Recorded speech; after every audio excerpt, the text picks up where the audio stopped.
اسلام کے اوپر اگر کوئی بھونکتا ہے تو بھونکنے والا بھونکے، لیکن آج کے مسلمان کے اوپر جوں تک نہیں رینگتی۔ اگر کوئی مسلمانوں کے خلاف، اللہ کے نبی کے خلاف اور پھر حضور کے خلاف، قرآن کے خلاف کوئی بکتا ہے تو بکنے والا بکے، لیکن آج کا مسلمان ہوش میں آنے کے لیے تیار نہیں ہے کہ آج مسلمان سویا ہوا ہے اور غیر اتنا جاگ گیا اور غیر اتنا اپنے آپ کو بیدار کر لیا۔ کبھی مسلمانوں کو بدنام کرنے کے لیے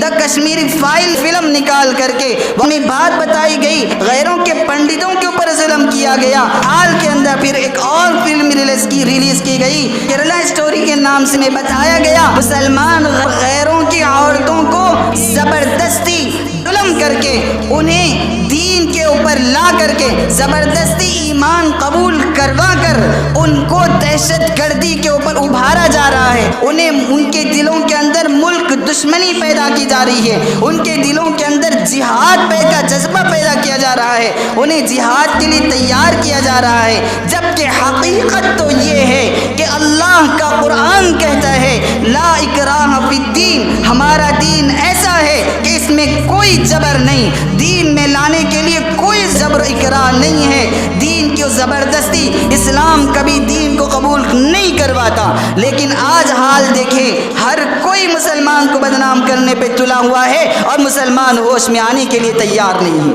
اللہ کا قرآن کہتا ہے وَأَعِدُّوا لَهُم مَّا اسْتَطَعْتُم مِّن قُوَّةٍ، تم چاہتے ہو اس پستی سے نکل جائیں، تم چاہتے ہو کہ اس بدنامی سے نکل جائیں، تم چاہتے ہو کہ اس بربادی سے نکل جائیں، تم چاہتے ہو اپنے اوپر لگے دہشت گردی کا لیبل ختم ہو جائے، تم چاہتے ہو پستی سے نکل کر کے عروج پہ پہنچ جائیں، تو فرمایا کہ اپنی طاقت کے برابر، اپنی قوت کے برابر اور اپنی استطاعت کے مطابق اپنی قوت کو بناؤ، اپنی قوت کو بناؤ اور اپنی طاقت کو بناؤ۔ آج دیکھیں کہ غیروں کے پاس بڑا میڈیا ہے،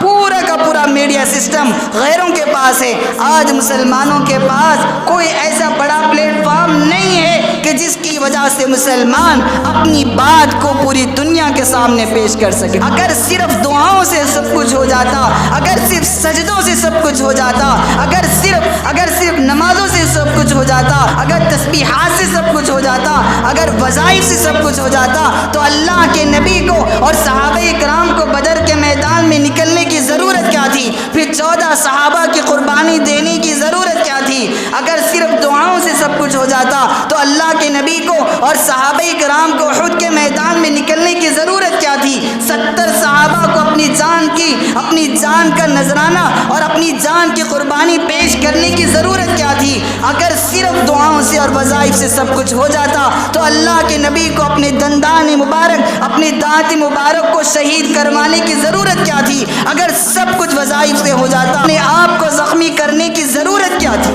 انہوں نے جہاں قرآن کو پڑھا، جہاں قرآنی تعلیمات پر عمل کیا، جہاں نمازیں پڑھی، جہاں اپنے آپ اپنے اخلاق کو بنایا، اپنے اخلاق کو درست کروایا، جہاں اپنے دل کو بنایا، وہیں پر اپنی استطاعت کے مطابق اپنی قوت کو بھی استعمال کیا ہے۔ اور روز اول سے حق اور باطل کی لڑائی ہوئی ہے، اور باطل کی لڑائی، حق اور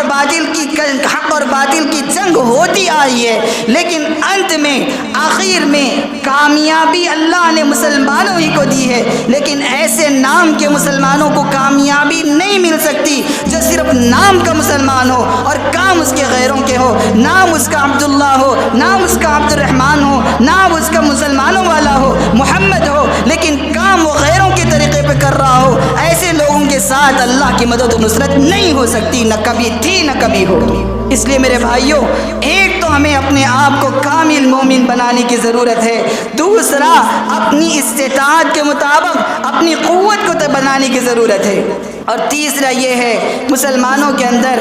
اختلاف، مسلمانوں کے اندر انتشار، مسلمانوں کے اندر مسلکی اختلافات کہ وہ فلاں مسلک کا ہے، وہاں ہمارے پاس یہ فلاں مسجد کے اندر سلام پڑھا جاتا ہے، فلاں مسجد میں سلام نہیں پڑھا جاتا، وہ تو جھنڈے والے ہیں، یہ جھنڈے والے نہیں ہیں، وہ تبلیغ والے ہیں، وہ فلاں والے ہیں، وہ غیر مقلد ہیں۔ مسلکی اختلافات نے ہمیں اتنا جھنجھوڑ کے رکھ دیا دیا, ہمارے اتحاد کو نہ کمزور کر دیا, اور اتنا ہم مسلمانوں کو اتنا بکھیر دیا, اتنا منتشر کر دیا کہ مسلمان ایک مسلمان ہوتے ہوئے جس کا ایمان اللہ پر ہے, جس کا ایمان قرآن پر, جس کا ایمان حدیث پر, جس کا ایمان رسول پر, اس کے باوجود ایک مسلمان کا ہوتے ہوئے دوسرے مسلمان کے پیچھے نماز پڑھنے کے لیے تیار نہیں ہے, دوسرے مسلک کی مسجد میں نماز پڑھنے کے لیے تیار نہیں ہے. جب ہمارا یہ حال ہے, ایک مسلمان ہوتے ہوئے ایک مسلمان کو کی مدد کرنے کے لیے, متحد ہونے کے لیے تیار نہیں ہے, تو پھر غیروں کو بڑا موقع مل گیا کہ وہ ہر طرف سے مسلمانوں کو کمزور کرنے کی ہر طرح کی کوشش کر رہے ہیں, اور وہ اپنی کوشش کے اندر اور اپنی تدبیروں کے اندر ایک حد تک کامیاب بھی ہو چکے ہیں. اتحاد پیدا کرنے کی ضرورت ہے, متحد ہونے کی ضرورت ہے, اور یہ اتحاد صرف باتوں سے نہیں آتا, یہ اتحاد صرف تقریروں سے نہیں آتا, اس کے لیے عملی شکلیں پیدا کرنے کی ضرورت ہوتی ہے. بیمار ہو جائے اس کی عیادت کرنا پڑے گا, قرضے کا بوجھ کسی پر ہے, اس کے قرضے کی ادائیگی کے لیے کچھ نہ کچھ اپنی طرف سے رقم ادا کرنا پڑے گا. اس کا بچہ بیمار ہے, اس کے بچے کی بیمار کی عیادت کے لیے اگر اس کے پاس پیسے نہیں ہیں تو پیسوں کی مدد کرنے کی ضرورت پڑے گی. مال نہیں ہے تو کم از کم جا کر کے اس کے لیے کچھ محبت کے بولنے کی ضرورت ہے. جانی قربانی کی ضرورت پڑے, جان کی قربانی دینا پڑے گا, مال کی قربانی دینے کی ضرورت پڑے, مال کی قربانی دینے کی ضرورت پڑے گی. آج سے چند سال پہلے مسلمان اس کو کہا جاتا تھا جو دین کے لیے, جو ایمان کے لیے, جو قرآن کے لیے, جو اللہ کے لیے اپنی جان کا, اپنی مال کا اور اپنی عزت و آبرو کا نذرانہ پیش کرتا تھا. اور آج کا مسلمان یہ ہے, اس کے سامنے قرآن کی بے حرمتی کی جا رہی ہے, اس کے سامنے اللہ کے نبی کے اوپر طعن و تشنیع کیا جا رہا ہے, اس کے سامنے اللہ تبارک و تعالیٰ کو برا بھلا کہا جا رہا ہے. وہ صرف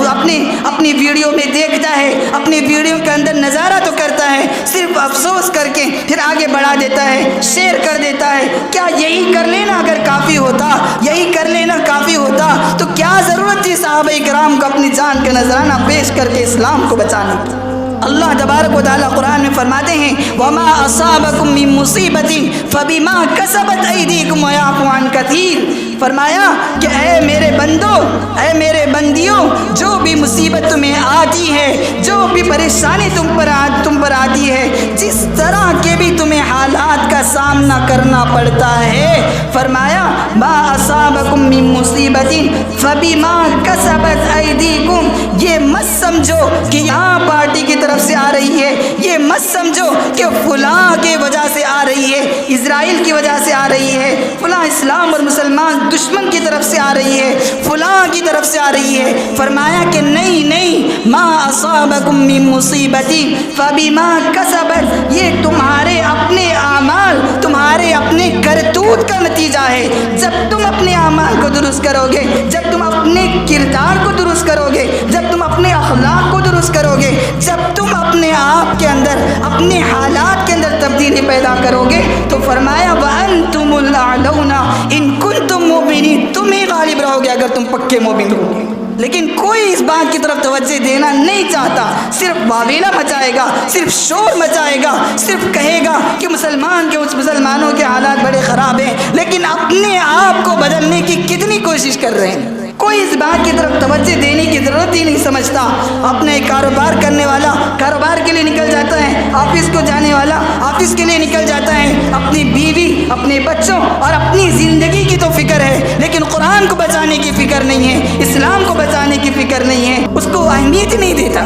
جب بھی اللہ تبارک و تعالیٰ سے کوئی بندہ کہتا ہے کہ یا اللہ میرا حال دیکھ, تو اللہ کی طرف سے صدا آتی ہے بندے اپنا نامہ اعمال دیکھ. اس وقت جو حالات بھی آ رہے ہیں یہ سب اللہ کی طرف سے آ رہے ہیں, اللہ کی طرف سے آ رہے ہیں. اگر آسمان کے اگر فضا کے اندر کوئی ذرہ اڑتا ہے تو اللہ کے حکم کے بغیر نہیں اڑتا، اور طرف سے اگر کوئی پتا زمین پہ گرتا ہے اللہ کے حکم کے بغیر نہیں گرتا۔ اور یہ اللہ نے صاف طور پر قرآن میں کہا وَمَا تَسْقُطُ مِن وَرَقَةٍ إِلَّا يَعْلَمُهَا وَلَا حَبَّةٍ فِي ظُلُمَاتِ الْأَرْضِ وَلَا رَطْبٍ وَلَا يَابِسٍ إِلَّا فِي كِتَابٍ مُبِينٍ۔ اللہ کے حکم کے بغیر کوئی